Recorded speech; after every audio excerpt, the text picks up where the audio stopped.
سڵاوتان لەبێ بینەرانی شارپرس. سەبارەت بە پێکەنانی حکوومەتی داهاتووی عێراق و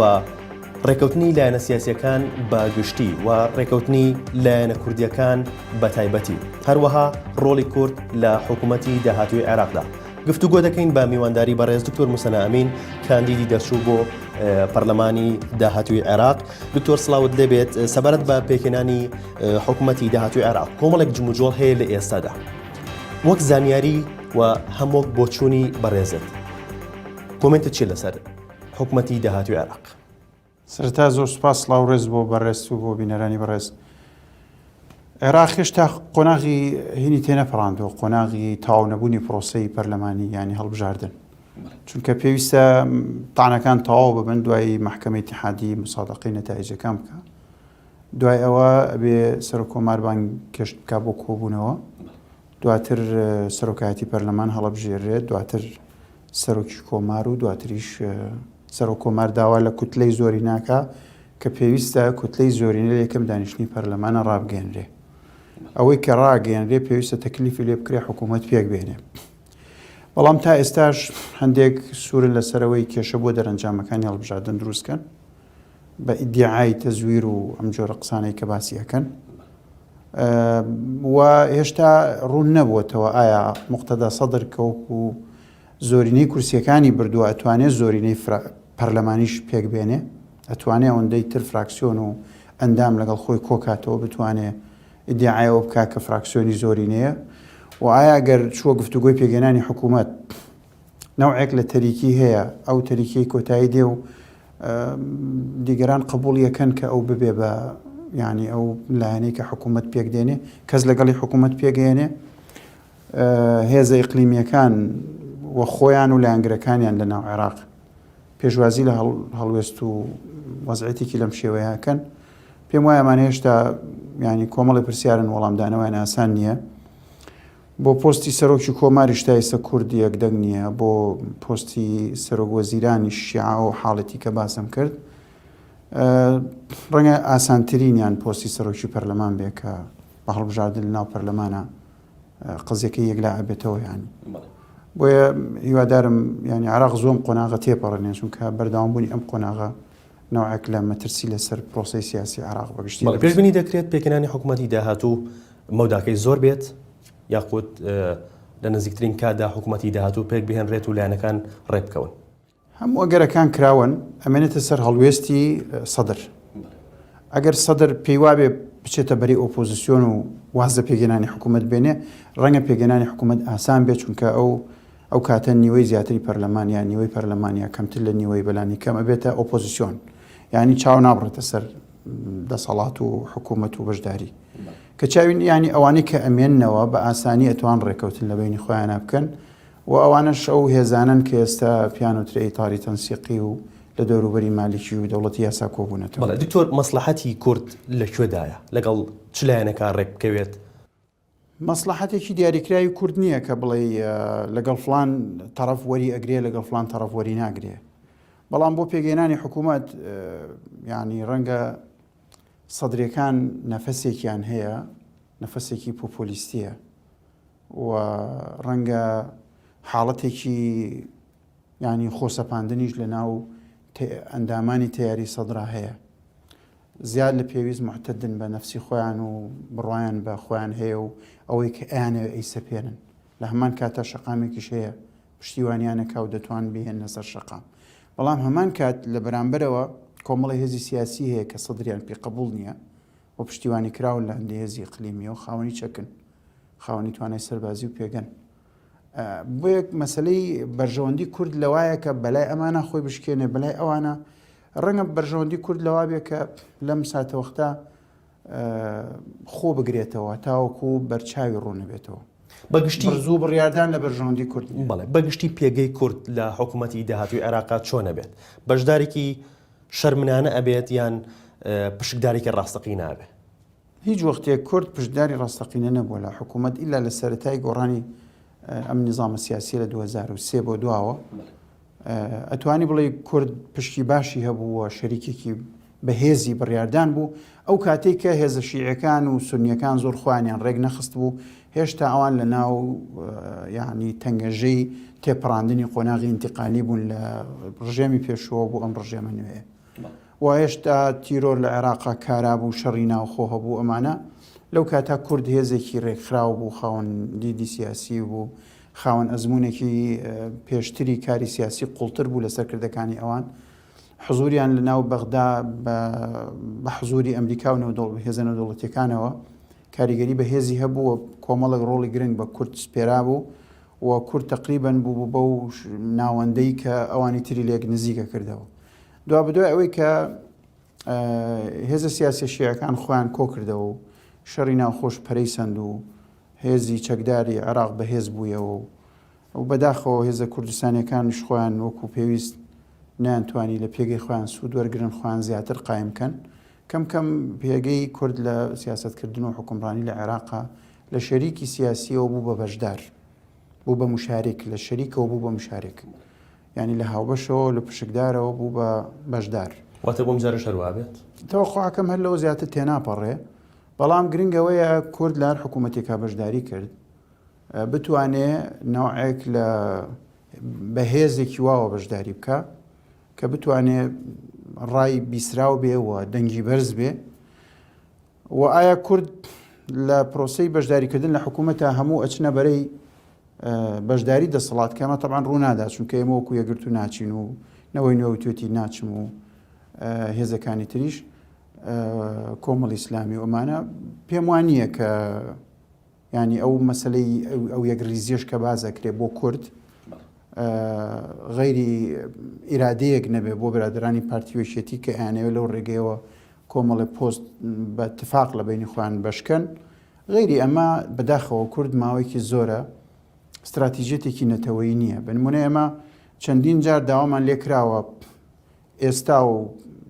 پێش ئێستا و لە ئایندەشە داوامان لێکرێ کۆبوونەوە بکەین بۆ یەکڕێزی کورد و بۆ پێگەنانی حکوومەتی عێراق و خۆڕێخستن بۆ بەغدا و ئەم شتانە بەزی جوختی ئەم هێزە سیاسیانە دوایەوەی کە پۆستەکانیان بەش کردووە ئێمان بانگ نەکردووە بۆ کۆبوونەوەیەک لەسەر پرسە استراتیژیەکانی کورد لەسەر چۆنەتی ئەوەی کە بنمونە پلانێکمان ببێ کێشەی ڕقمێکی کورد چیە ڕقم 2 چیە ڕقم 3 چیە ڕقم 4 چیە ئەم کێشانە بە چی هۆکارێک چارەسەرە بن بە پرۆژە یاسایە کە کورد لە ڕێی حکوومەتەوە بیهێنێ بە پێشنیاری یاسایە لە ڕێی پەرلەمانتارانەوە بێت بە چاودێری دەسڵات بە بانگێشکردن بە ئیستیجواب بە چی میکانیزمێک و بەچی کارێکی هەرەوەزی و هەمەکاری هەمە پێکەوە کارکردن چۆن ئەتوانین بۆ ئامانجانە بگەین بەسی تریشت کە لە پەرلەمانە بوو بێ وەکو کێشەی خەڵک بنمونە کێشەی جوتیارەکان بنمونە کێشەی شەهیدان زیندانە سیاسیەکان بنمونە کێشەی بە پارێزگابوونی هەڵەبجە دەیان کێشەی تریوامان لەم بابەتانە هەبووە هیچ وەختێک پلانێک ئێمەی کۆنە کردوێتەوە مەگەر ڕەغبەتیان دێ پەرلەمانتاران شتێکیان جوڵانی بێ و هەندێک پەرلەمانتاریش هاتبن تعاتفیان لەگەڵ ئەو مەسئلەیە کردبێ نە ئەوەی کە فراکسیۆنەکان دانیشن پلانێکی نەتەوەیی هەبێ استراتیژێتە بێ ڕۆڵ بەشکرێ لە نێوانە ئەو شتانە نەبووە بۆ ئێستاش ئێمە پێمان وایە ئەم بانگەشەی یەکڕیزی و پێکەوە چوونە بۆ بەغدا زیاتر بۆ دابەشکردنی پۆستەکانەوەی بۆ کارێکی استراتیژی بێ بۆ نەتەوەی کورد بەڵێ باست لە بوونی هێزێک کرد ئەگەر کورد بە ئەو هێزەوە بچێتە بەغدا بەڵام لە هەمان کادا بەڕێزت وەک حیزبەکەی خۆت یەگرت و ئەڵێ ئێمە بەشدار نابین لە دروستبوونی ئەو یەکدەنگیەیە و نەوەی نوێ بە هەمان شێوە ئەم هێزە چۆن دروستە بێت و پارتی بە جۆرێک پێناسەی یەکدەنگی و یەکریزیەکە دیکەتی بە جۆرێکی دیکە یەگرتووی ئیسلامی بە جۆرێکی دیکە نەوەی نوێ بە جۆرێکی دیکە پێناسی یەکریزی چۆنە خۆی یەک ریزی ئەوەیە کە ئێمە لە ئامانجەکانە یەک ریز بین لە بەرژەوەندە گشتەکانە یەک ریز بین لە ڕووی ئەستراتیژیەکە یەک ریز بین و لێرە یەک ریز بین لێرە ئەم هەموو عیب و عارەی کە لە سوڵتەی سیاسی هەرێمە هەیە چارەسەری بکەین لێرە خلافاتەکانمان چارەسەر بکەین بۆ ئەوی بتوانین لە بەغدا یەک ریز بین ناکرێت چاوەڕێی ئەوە بی کە سێبەری دارێک ڕێک بێ کە دارەکە خۆی شکاوە بۆ یەکریزی لای ئێمە بریتە لە یەکریزی لە بەرژەوەندی باڵەکانی گەلی کوردستان بریتە لە یەکڕیزی لەو استراتیژیە نەتەوەیانی کە پێویستە هەمومان پێکەوە خزمەتی بکەین و ئەمە پێویستی بە شیعاراتی یەکڕیزی و شتیوانێ پێویستی بە پلانی کارە. یەکڕیزی دروشم نییە، یەکڕیزی پرۆژەیە، یەکڕیزی و کردارە گفتار نییە، یەکڕیزی پلانێکی حەقیقیە، یەکڕیزی ڕوئایەکە لێرەوە دروستەکرێ، وەزعێکی پێکەوە بوونە کە بناغەکەی لێرە دامەزراوە. ناکرێ لێرە حکوومەتی هەرێم بە هەموو توانایەکی خۆی لەسەر گەندەڵی و ناشەفافی و مەحرومکردنی خەڵک لە ماف و ئەمانە بەردەوام بێ، ئێمەش گە چاومان بقوچێن و بڕۆین نەبەغدا باس یەکڕیزی لەگەڵام بکەین. ئەمە ناکرێ. ئەوان ئەگەر ڕێکڕیزیان ئەوێ چاکسازی بکەن، ئەگەر یەکڕیزیان ئەوێ کۆمەڵێک لە داخوازیەکانی ئۆپۆزیسیۆنی کوردستان جێبەجێ بکەن کە بەرژەوەندێ بۆ خۆیان و بۆ خەڵکو بۆ ئێمەش و بۆ هەموو کوردستان. ئەگەر ئەیانەوێ یەکڕیز بن بە پلانێکی استراتیژی بدەن بە ئێمە بڵێن ئەمە بەرژەوەندێ گشتیەکانی نەتەوەی کوردامە هێڵە گشتیەکانیەتی، ئەمە پلانەکەیەتی، ئەوەیەتی، ئەمەش ڕۆڵی ئێمە، ئەوش ڕۆڵی ئێوەیە. ئەو کاتە بە ئێمە بڵێن یەکڕیزیتان کردیانەتان کرد، بێن لەسەر پرۆژەیەکی کارێمە یەکڕیز بین کە ئامانجەکانی میلەتە بەدیبێنێ و ئەو ڕوئیاکە ئەوەنە ڕوون بێ لە بەرچاومان کە چۆن یەکڕیزی ئێمە نابێتە پاڵپشتی بۆ گەندەڵی لێرە. ئێمە قەدەوە ناکەین یەکڕیز بین بۆ پاڵپشتی لە گەندەڵی و لەوێژ ئەوەنە یەکڕیزی تێک نادەین کە ببین بە زەرەر بۆ نەتەوەکەمان. ئەو قەزیانەی کە پێویستی بە یەکڕیزیەکی حەقیقی هەیە پێویستمان بەوە نییە ئێمە ئەوان پێمان بڵێن وەرن یەکڕیز بینم خۆمان یەکڕیزە بین، حتا نەک ئێمە ئەو هێزە سیاسیانی تریش کە تەواو دوورن لە پارتی وێکێتی بەحساب و هەمیشە هەر لەسەر ئەوە خیتابی سیاسی خۆیان بینا کردووە، لە کاتێکە پێویستی بە یەکڕیزیەکی حەقیقی بوو کە پەیوەندی هەبێ بە زەربەدان لە بەرژەوەندێکی نەتەوەی هەموو یەکڕیزە بێ، هیچ پێویستی بەکەونێ کەس بڵێ وەرە یەکڕیز بە خۆ یەکڕیزە بێ، چونکە تۆ ئەو چۆن حەریسە لەسەر بەرژەوەندی نەتەوە، ئەم هێزە سیاسی تریش هەروە حەریسە و زیاتریش لە ئەو. بۆ ئێمە قانونی قەرز تێپەڕێنرا لە پەرلەمان، هەموو فراکسیۆنەکان چوونە دەرەوە بێ هیچ جیاوازی. قانونی انتخابات ئەم بازنە بچووکانە، ئەم قانونیان هێنا بۆ پەرلەمان، هەندێک قەزیە هەبوو ئەمە دیدمان جیاواز بوو لەسەری، پێمان وا بوو لە هەندێک شوێن زەرریە بۆ نەتەوەی کورد، تا بەرچاومان ڕوونە بووە ئێمە هەمومان بایکۆتمان کرد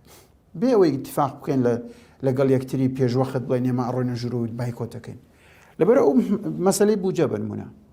هەرچی ئەو بڕگە ئەساسیانی کە لە بوجا هەیە زۆربەی هەر بە یەکڕیزی تێپەڕیوە. هەندێک خلافە بوو لە ناو بوجە